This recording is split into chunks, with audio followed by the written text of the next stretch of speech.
सगळं हे जनमानस ढवळून निघतं आहे, त्याची दखल सरकारनं जर का घेतली असती, मग ते आपल्या आमदाराला तिकडच्या शांत करणं असेल, मोर्चाला परवानगी देणं असेल, मोर्चावरती हेतुआरोप की ह्या मोर्चाद्वारे काहीतरी राडा घातला जाणार आहे, कायदा सुव्यवस्थेचा प्रश्न निर्माण होणार आहे, हे टाळलं असतं तर कदाचित हे एवढं मोठं झालंच नसतं.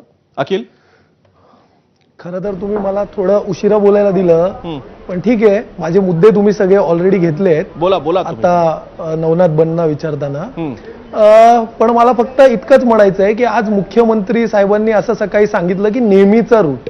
आता नेहमीचा रूट म्हणजे कोणता रूट? तर जो तो नेहमीचा रूट जर त्या दुकानदारांनी काढलेला मोर्चा असेल जो भाजप पुरस्कृत होता, तर मग आज जर कोणता मराठी माणसाचा मोर्चा तिकडनं निघत होता तर मग अडचण काय होती?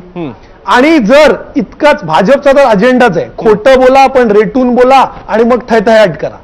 आणि आता जर त्याच रूटनी नंतर सगळं घडलं, आंदोलन, मराठी माणसाचा राग व्यक्त झाला, मराठी माणूस रस्त्यावर उतरला, पेटून उठला, त्याच्यानंतर यांना जाग आली, परत त्याच रूटवरनं मोर्चा निघाला, बरोबर? मग तेव्हा काय अप्रिय घटना घडली? पोलीसचा ताफा जो सकाळी होता तोच पोलीसचा ताफा दुपारी देखील होता. मग अशी काय घटना घडली? काहीच घडलं नाही.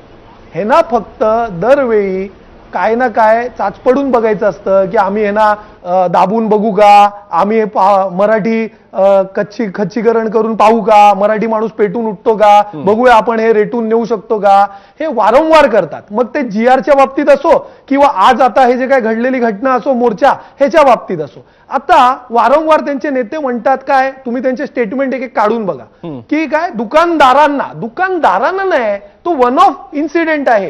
एक इन्सिडेंट घडला बरोबर त्या दुकानदाराबरोबर, तर चूक बरोबर अयोग्य नंतर पाहू, कायदेशीर त्यांच्यावर कारवाई झाली, त्या मुलांवर FIR झाला, त्याच्यानंतर मोर्चा का काढला, ताकद दाखवायचा प्रयत्न का केला गेला, कुठल्या विशिष्ट समाजातर्फे तो मोर्चा काढण्यात आला, कोणी त्याला पुरस्कृत केलं, तेव्हा का धरपकड झाली नाही?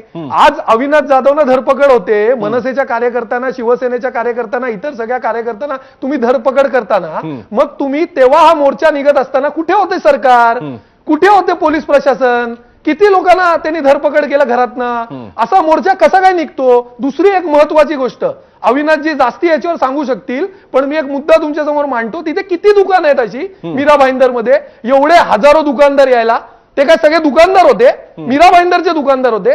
जरा फील्डवर पाठवा तुमच्या ग्राउंड रिपोर्टरला आणि बघा किती दुकान आहेत तिथे.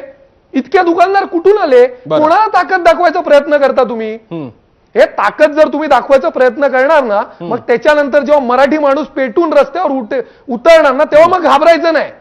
नाही, पण अखिल, त्याच्याबद्दल भाजपचं असं म्हणणं आहे की मराठी माणूस असं का म्हणताय, तो शिवसेना मनसेचा कार्यकर्ता होता, त्याला सरसकट मराठी म्हणू नका, असा त्यांचा दावा आहे, असा त्यांचा मुद्दा आहे. अहो, महाराष्ट्र नवनिर्माण सेना असो की शिवसेना असो, त्याच्यामध्ये काम करणारा माणूस आहे ना, हा मराठीच आहे, महाराष्ट्राशी एकरूप झालेला आहे, म्हणून मराठी म्हणतो. आता त्यांच्या भारतीय जनता पार्टीत तसं नाहीये ना, ते एकरूप झालेले नाहीयेत महाराष्ट्राची. ठीक आहे, मी तो प्रश्न विचारायला जातो, बोलू शकता. त्यापूर्वी मी संदीप आचार्य यांच्याकडे जातो. संदीप आचार्य यांकडे मला प्रामुख्याने या सगळ्याचे पडसाद कसे उमटतात त्याच्याकडे जाणून घेण्यासाठी मी जातोय. संदीपजी, 2009 सालची आठवण व्हावी, त्याच्या आसपासची आठवण व्हावी असं वातावरण सध्या बनू लागलेलं आहे. मात्र त्यावेळी मराठीचा मुद्दा असा प्रकर्षानं मांडणारे राज ठाकरे होते.